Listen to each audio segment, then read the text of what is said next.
Good morning, everybody. Welcome to my channel. 8:21 a.m., June 8th. Of course, the markets are after a huge sell-off on Friday. Already back to the midpoint of Friday session. Midpoint or the 50% retracement of Friday session. There was some strikes going on in the Middle East, trying to get a ceasefire there. We'll see what happens there. Okay. Crude is up 1.21%. Friday, you finally got some type of a correction. I think it was the largest move down in futures ever in the Nasdaq in one day. Um, Pretty big sell-off. Now, if you've been watching my stream, I've been talking about this spread that I have on TradingView with dispersion in Core 3M, and I put spreads on Thursday, and they were like the whole spread was in the money, pretty much. Maybe an hour into the session, my whole spread was in the money. Took took one off. I wish I had more on. I was gonna put QQQ on initially as well, but I didn't. That would have been nice. So I took one off, and I'm holding one. So that's what's going on there. Now, as far as my trading on Friday, a little annoying. I was wanting to get short. Saw an opportunity earlier on. Had another opportunity early on. There was a lot of things I saw on Friday that weren't set up how I fully like it, and I had just multiple opportunities to go short, and I wound up doing a half risk long instead, mainly because of my expected move indicator was holding support, and I wanted to see a break of structure, and I got that. So it's not like this trade was unbelievably stupid. That's why I put half risk on. I wasn't 100% confident in it, but I thought if I got the move, it could be a big one. And it winded up, the short was right in my face again. And I even said live on in my community, said typically what happens with like a day like this, with the internals like this, is you get a day that it just rips lower later in the day. Now what happened is with the expected move indicator, if you've been listening to me, whenever that gets crushed and it goes right through it, oh boy, you can really flush, and that's what happened. Okay, when you really go through that, the market didn't price that in, and it can just rip, right? That's what happened. Okay, so tricky market. Markets buying the DRAM memory again, quantum computing. Even Bitcoin's getting love because it dropped to 60 grand again. It's just a wild market. All right, let's just get right into it. Welcome to my channel. My name is Steve Gonzalez. I use market profile and volume profile to find structure in the markets, along with supply and demand gamma exposure levels, the most traded price of the year, the month, the week, the previous day. That is my edge. It's where I come up with game plans. Now, once I market opens, I use my market internals along with gamma flip points, my expected move indicator. All right, some anchor VWAPs and smart money concepts. All right, throwing in basic my own proprietary trading system. Okay. Now, hopefully you join me every morning. Subscribe, set that alert. I give you the market story, the market news, the economic calendars, technical analysis, and I always give you my long and short trade scenarios that are Nasdaq and AS futures later on in the stream. Okay. Now, if you want more in-depth coverage, you're going to join my Discord. That's Confluence Trading. Go to my YouTube homepage, click on the link, and sign up. What are you waiting for? Let me be your indicator. Let's get right into the futures watch list here. Markets are up.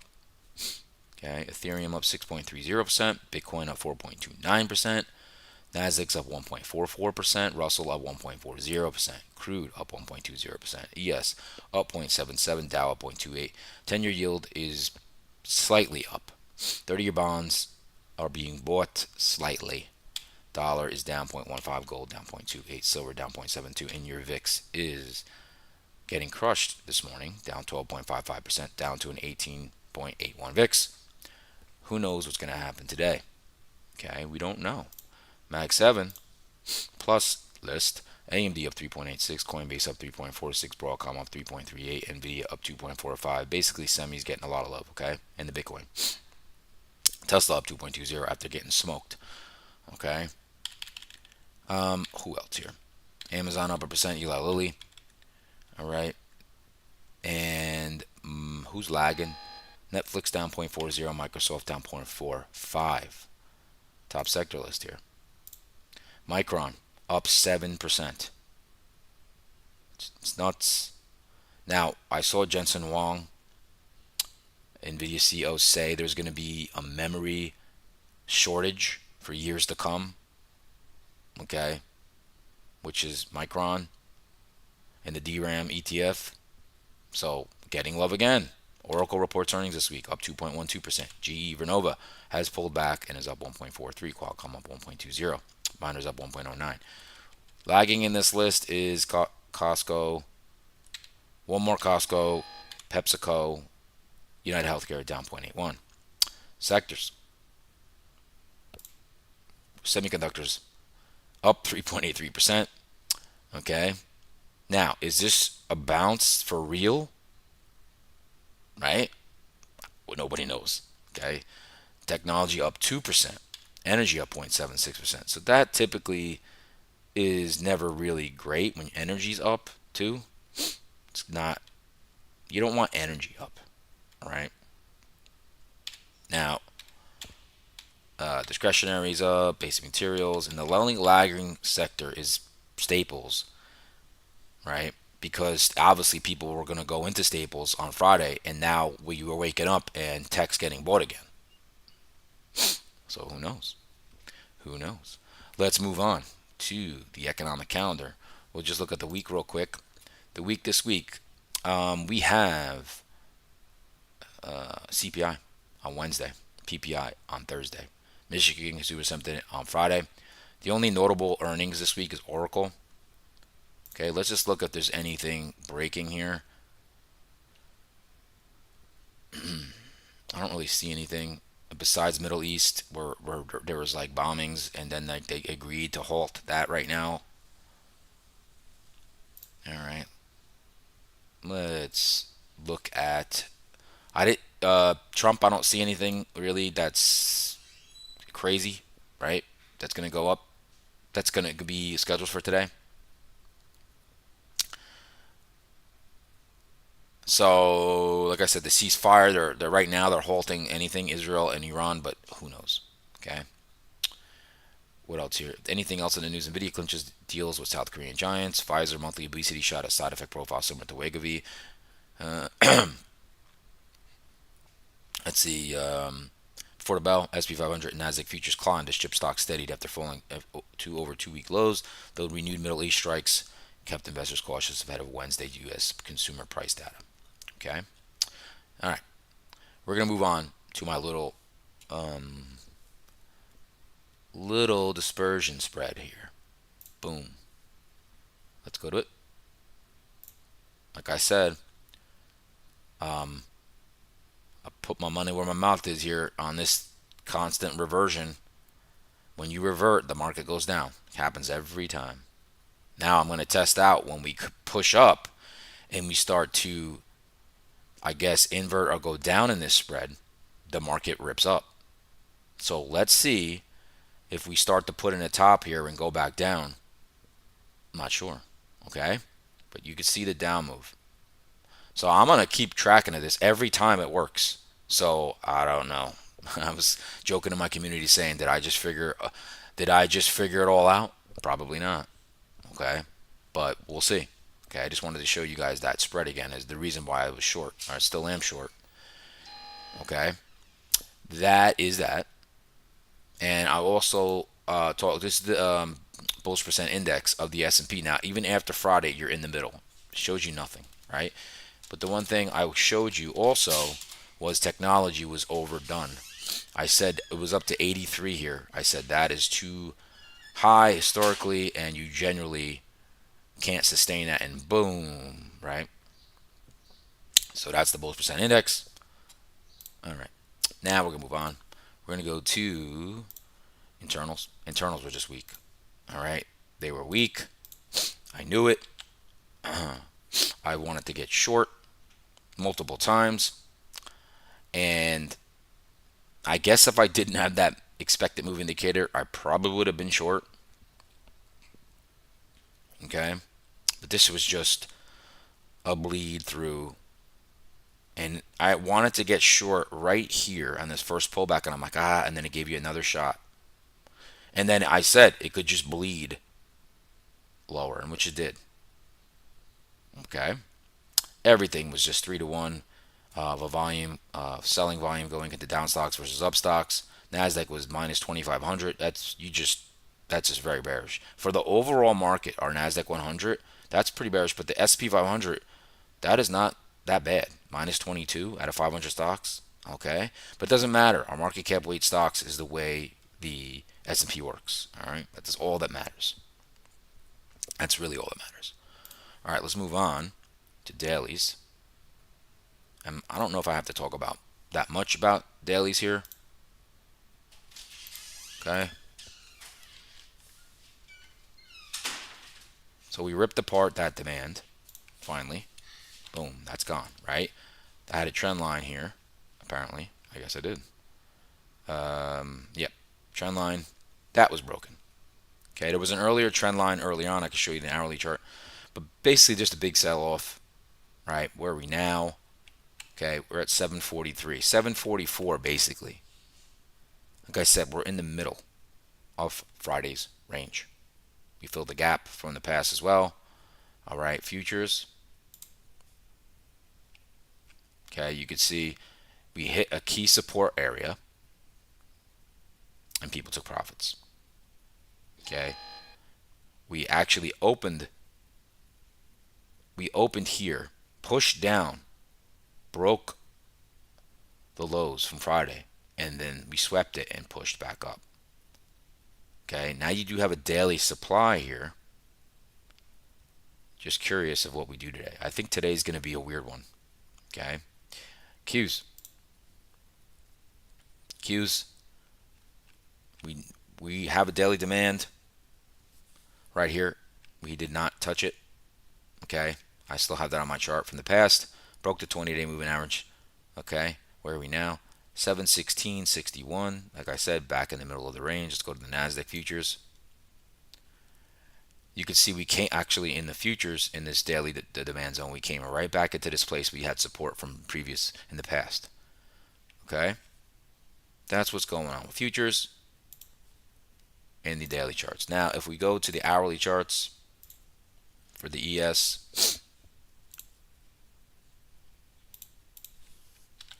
okay.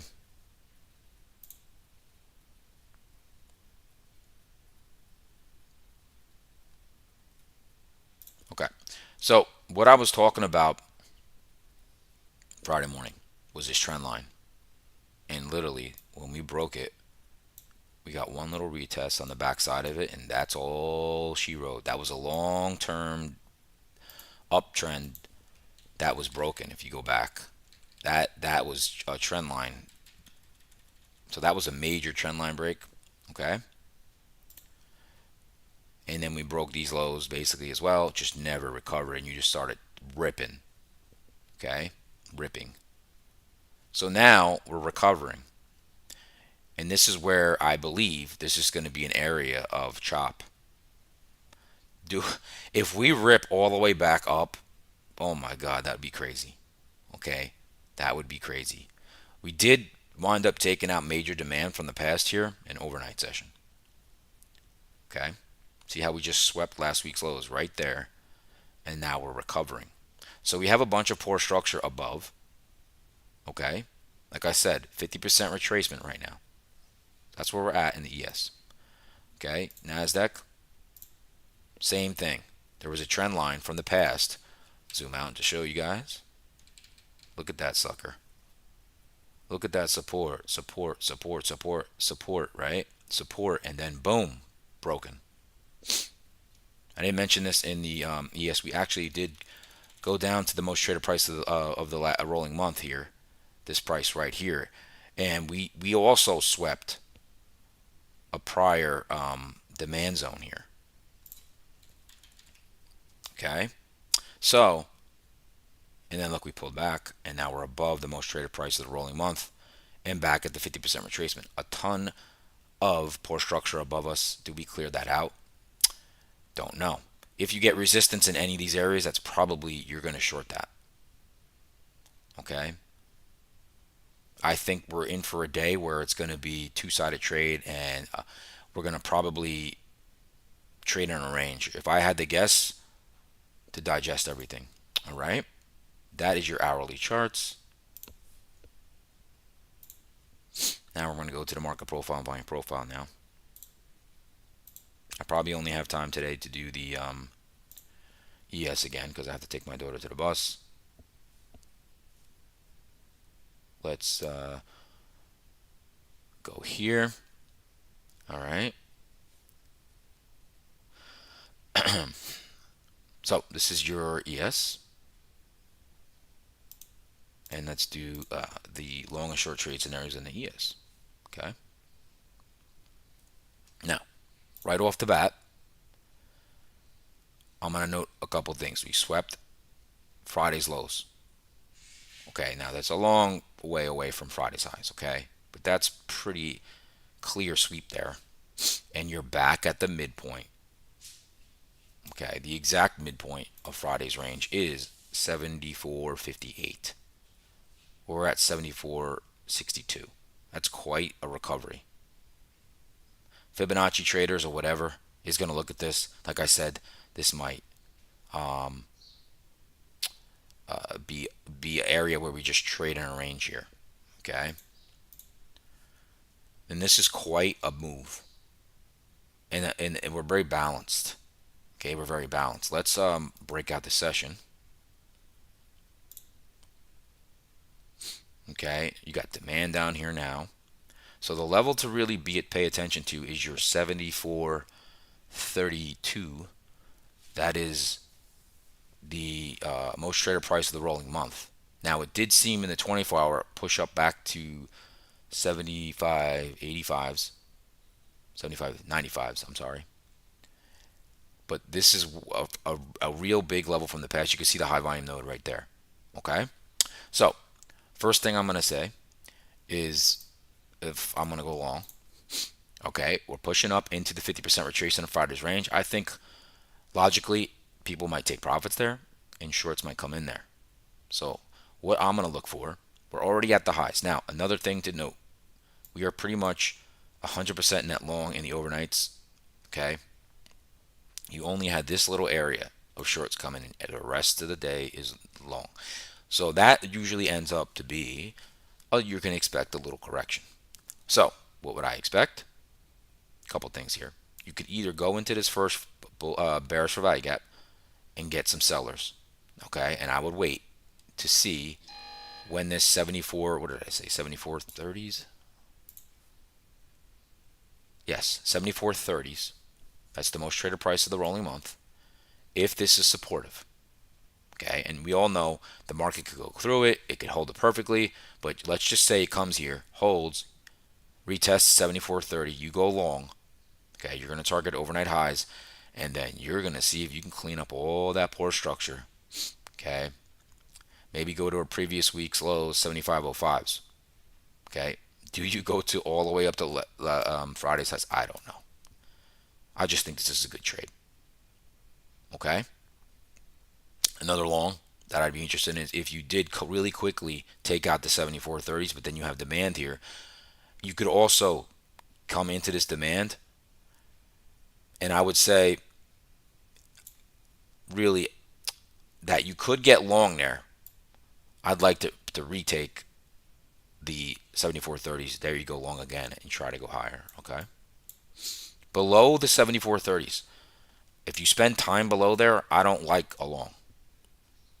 Could it work if you're scalping or something? Yes. I don't think I like the long at all. Okay? That's just probabilities. That's all it is. Okay? Now, shorts. So, if I'm going to look short, okay, I think short is always we could look to short pops today, depending on where we are in gamma. Okay, negative gamma, more wild price action. So first thing I would like to look for is we have a bearish fair value gap around 74.77 to 74.86 and 74.90s to 75.05. Okay, so what I would look to see is if we can get some kind of open that rips into this first bearish fair value gap. Now, this is poor structure. It's an imbalance, right? If the market gets immediate resistance in this area, like that, and you get a lower high, that's a short. You're going to target 74.30s. Then take out 74.30s and see if you can hold on, okay?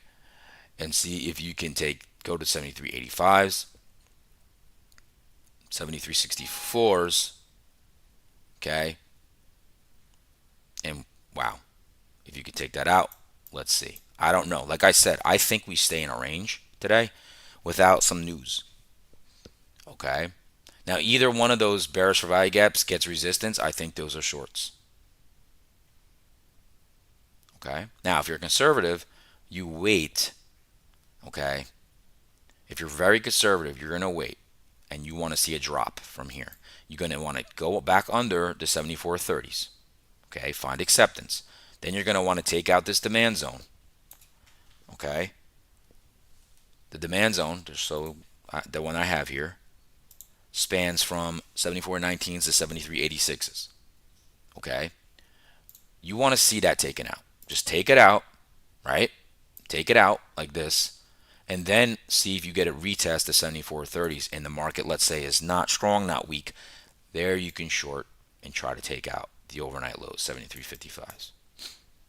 Okay, like I said, what could really happen in door number 3 is basically you trade in a range.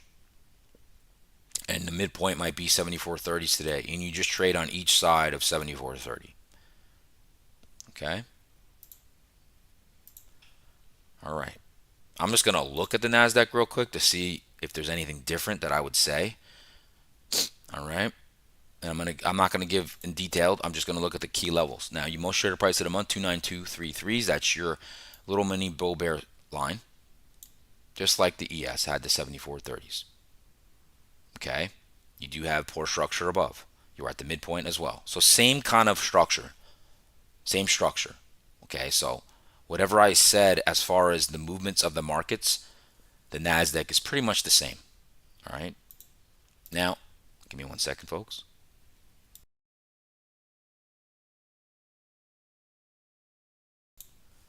All right.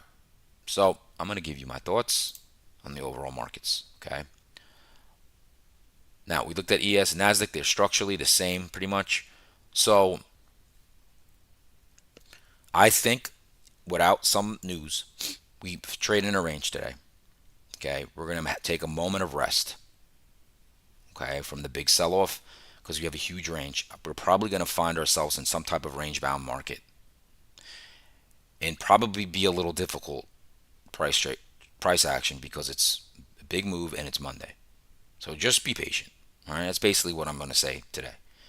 Who knows what's gonna happen when the market opens? Maybe people just sell those pops in tech again, and people get roping them in and they get crushed. I don't know. Okay, but just be patient.